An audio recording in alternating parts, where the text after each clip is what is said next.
शरण पड़ूं मैं किसकी। जरा सोचिए, एक अभिनेता जिसके किरदार का नाम बार बार भारत रखा गया, जिसने पर्दे पर देशभक्ति की मिसालें गढ़ी, जो हर बार तिरंगे के साथ खड़ा नजर आया, अगर वही अभिनेता एक दिन हकीकत की जिंदगी में भारत की सबसे ताकतवर प्रधानमंत्री के सामने खड़ा हो जाए तो क्या होगा? यह कहानी उसी मनोज कुमार की है जिसे हम सब भारत कुमार के नाम से जानते हैं। एक ऐसा इंसान जिसने फिल्मों से परे जाकर वास्तविकता में सत्ता को चुनौती दी। यह कहानी सिर्फ एक फिल्म बैन होने की नहीं है, यह कहानी है उस सच के आवाज की जिसे इमरजेंसी के दौर में कुचलने की कोशिश की गई। साल था 1970। भारत एक नई दिशा में बढ़ रहा था। इंदिरा गांधी देश की प्रधानमंत्री थी, लोकप्रियता चरम पर थी और उनका हर फैसला राष्ट्रहित में समझा जाता था। मनोज कुमार तब तक हिंदी सिनेमा में देशभक्ति के पर्याय बन चुके थे। इतनी ममता नदियों को भी जहां माता कह के बुलाते हैं। उपकार, पूरब और पश्चिम, शहीद, क्रांति, हर फिल्म में उनका किरदार या तो सिपाही होता था या वो आम इंसान जो राष्ट्र को परिवार से ऊपर रखता था। मनोज कुमार और इंदिरा गांधी के बीच एक समय सौहार्दपूर्ण संबंध थे।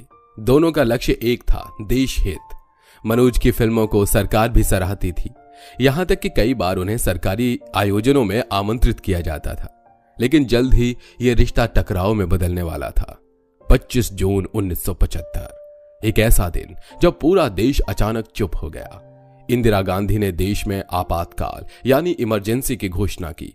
लोकतंत्र का गला घोंटा गया, अखबारों पर सेंसर लगा, राजनीतिक नेताओं को जेल भेजा गया और आम जनता को आवाज उठाने से रोका गया। लेकिन इसका असर सिर्फ राजनीति पर नहीं बल्कि सिनेमा पर भी पड़ा। फिल्में अब सिर्फ मनोरंजन का साधन नहीं थी।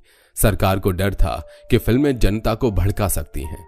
इसलिए जिन कलाकारों ने इमरजेंसी का विरोध किया उनकी फिल्मों पर बैन लगाना शुरू हो गया। और इस फेहरिस्त में सबसे बड़ा नाम था मनोज कुमार। मनोज कुमार उस समय एक बेहद अहम फिल्म बना रहे थे, 10 नंबरी। फिल्म रिलीज से पहले ही सूचना और प्रसारण मंत्रालय ने बिना कोई ठोस वजह बताए फिल्म को रोक दिया। इसके बाद जो हुआ वो और भी चौंकाने वाला था। उनकी अगली फिल्म थी शोर, एक भावनात्मक कहानी, एक बाप की अपने बेटे के लिए जद्दोजहद। यह फिल्म उन्होंने खुद लिखी थी, खुद निर्देशित की थी और खुद प्रोड्यूस की थी। लेकिन क्या हुआ? सरकार ने फिल्म को बिना बड़े पर्दे पर लाए सीधे दूरदर्शन पर दिखा दिया। इसका मतलब क्या हुआ? फिल्म ने थिएटर में कमाई नहीं की, दर्शक सिनेमा घर पहुंचे ही नहीं और मनोज कुमार को भारी आर्थिक नुकसान झेलना पड़ा। अब कोई और होता तो हार मान जाता, लेकिन मनोज कुमार वो तो क्रांति वाला आदमी था। उन्होंने वो रास्ता चुना जिससे लोग डरते थे। सरकार के खिलाफ कोर्ट में केस। वो अकेले थे, पीछे कोई संगठन नहीं, कोई गॉडफादर नहीं, सिर्फ अपने सच पर विश्वास। हफ्तों कोर्ट के चक्कर काटे, मीडिया में खबरें दबा दी गईं, फिल्मी दुनिया ने चुप्पी साध ली, लेकिन मनोज अड़े रहे और आखिरकार न्याय की जीत हुई। कोर्ट ने कहा सरकार गलत थी, मनोज कुमार की फिल्म को अनावश्यक रूप से नुकसान पहुंचाया गया। वे बन गए पहले ऐसे फिल्मकार जिन्होंने भारत सरकार को अदालत में हराया। सरकार के मुंह पर करारा तमाचा खाने के बाद सूचना और प्रसारण मंत्रालय ने एक प्रस्ताव भेजा, इमरजेंसी पर एक डॉक्यूमेंट्री फिल्म बनाइए। लेखन का जिम्मा था अमृता प्रीतम को देना। सरकार सोचती थी कि शायद मनोज कुमार इससे मना नहीं कर पाएंगे, लेकिन जवाब क्या मिला? जो सरकार कलाकार की आजादी छीनती है, मैं उसके लिए एक शब्द भी नहीं लिख सकता, मनोज कुमार। उन्होंने सिर्फ प्रस्ताव नहीं ठुकराया बल्कि अमृता प्रीतम को भी सख्त जवाब दिया, क्योंकि उनके लिए सिनेमा सिर्फ करियर नहीं था, वो एक जिम्मेदारी थी। यह पूरी लड़ाई मनोज कुमार ने अकेले लड़ी। कई फिल्मी सितारों ने उस समय चुप्पी साध ली, कुछ ने सरकार का समर्थन किया क्योंकि उन्हें डर था कि उनका करियर खतरे में पड़ जाएगा। लेकिन मनोज कुमार के लिए करियर नहीं, कौम की जुबान मायने रखती थी। वो जानते थे कि यह लड़ाई छोटी नहीं है, यह भविष्य के हर कलाकार के लिए एक मिसाल बनने वाली है। 1977 में जब इमरजेंसी हटी और जनता पार्टी की सरकार आई, तब देश में एक नई चेतना आई।